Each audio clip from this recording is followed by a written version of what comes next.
प्रदेश के मुख्यमंत्री योगी आदित्यनाथ मंगलवार को हरदोई जिले के माधोगंज क्षेत्र स्थित ऐतिहासिक ग्राम रुइया गढ़ी पहुंचे, जहां उन्होंने विजय दिवस कार्यक्रम में भाग लिया। मुख्यमंत्री का हेलीकॉप्टर 11:45 पर कार्यक्रम स्थल पर उतरा और सबसे पहले उन्होंने रुइया गढ़ी स्मारक स्थल पर पहुंचकर अमर सेनानी राजा नरपति सिंह की प्रतिमा पर माल्यार्पण किया। इसके बाद उन्होंने बच्चों का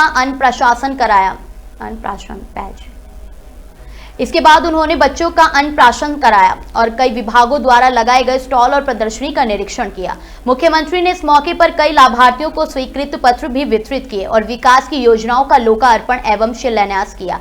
उन्होंने कहा कि पहले प्रदेश में रोजगार का अभाव था और अव्यवस्था थी, लेकिन अब हमारी सरकार ने योजनाओं को आगे बढ़ाया है। उन्होंने ये भी कहा कि अब उत्तर प्रदेश की तस्वीर बदल चुकी है और पहले जो लोग पलायन करते थे, आज वही लोग यहीं रहकर अपने रोजगार में संलग्न है।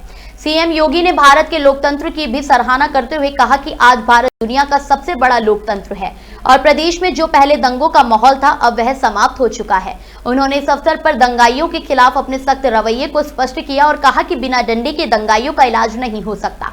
मुख्यमंत्री ने वक्फ संशोधन अधिनियम पर भी बयान दिया, जिसमें उन्होंने कहा कि वक्फ की जमीनों पर अब अस्पताल, स्कूल और विश्वविद्यालय बनाए जाएंगे, जिससे गरीबों को फायदा होगा। उन्होंने ये भी कहा कि अब कोई भी जमीन पर अवैध कब्जा नहीं कर सकेगा और अगर कोई ऐसा करने की कोशिश करता है तो उसे सख्त सजा मिलेगी। आगे बताते चले कि सीएम योगी ने प्रधानमंत्री नरेंद्र मोदी और गृह मंत्री अमित शाह का आभार व्यक्त करते हुए कहा कि वक्फ संशोधन अधिनियम के पारित होने से प्रदेश में अवैध कब्जों पर लगाम लगेगी और लोगों को अब अपनी जमीनों के अधिकार मिलेंगे। उन्होंने अंत में बाबा साहब भीमराव अंबेडकर के संविधान पर विश्वास करने की बात की और विकास की प्रक्रिया को आगे बढ़ाने की जरूरत पर जोर दिया। हम आभारी हैं प्रधानमंत्री मोदी जी के और गृह मंत्री अमित शाह जी के, जिन्होंने वक्फ संशोधन अधिनियम को पारित करके गरीबों की जमीनों पर, सार्वजनिक जमीनों पर पड़ने वाली डकैती पर लगाम लगाने का काम इस अधिनियम, संशोधन अधिनियम के माध्यम से पारित किया है। अब ये जमीन जो वापस आएगी, बहनों और भाइयों, इसमें हॉस्पिटल बनेंगे, इनमें गरीबों के लिए मकान बनेंगे, हाई राइज बिल्डिंग बनेगी, यहां पर स्कूल बनेंगे, विश्वविद्यालय बनेंगे, निवेश के लिए लैंड बैंक बनेगा। लेकिन किसी को जमीन पर कब्जा करके गुंडागिर्दी करने की छूट अब नहीं मिलेगी, इसलिए लोग परेशान हैं, क्योंकि जमीन के नाम पर जो लूट थी वह रुकने वाली है और उसने इन लोगों को परेशानी है।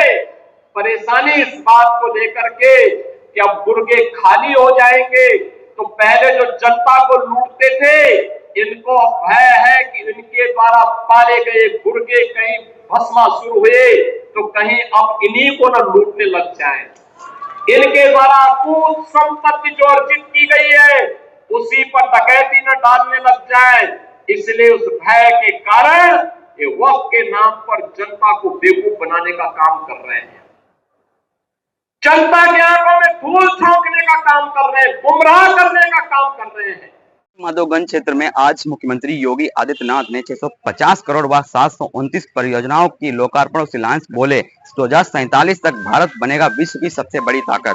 वहीं इसी दौरान योगी आदित्यनाथ ने पश्चिम बंगाल के मुर्शिदाबाद में हो रही हिंसा पर सवाल उठाते हुए कहा कि वहां की सरकार दंगाइयों को कहती है। उन्होंने विपक्ष पर निशाना साधते हुए कहा कि विरोध और दुष्प्रचार फैलाने का आरोप लगाते हुए कहा कि जनता अब गुमराह नहीं हो सकती है और गुंडे माफियाओं की अब खैर नहीं। सीएम ने प्रधानमंत्री नरेंद्र मोदी और गृह मंत्री अमित शाह का आभार व्यक्त करते हुए कहा कि वक्फ संशोधन अधिनियम गरीबों की जमीन को वापस दिलाने व कानून है। इन जमीनों पर अब हॉस्पिटल, स्कूल व काउंसलिंग प्रोजेक्ट बनेंगे। अब गुंडों और कब्जेदारों के दिन दूर नहीं है। 2047 तक भारत बनेगा विश्व की सबसे बड़ी शक्ति। कैमरामैन शिवम सिंह के साथ विराट सिंह, श्री न्यूज के साथ, हरदोई।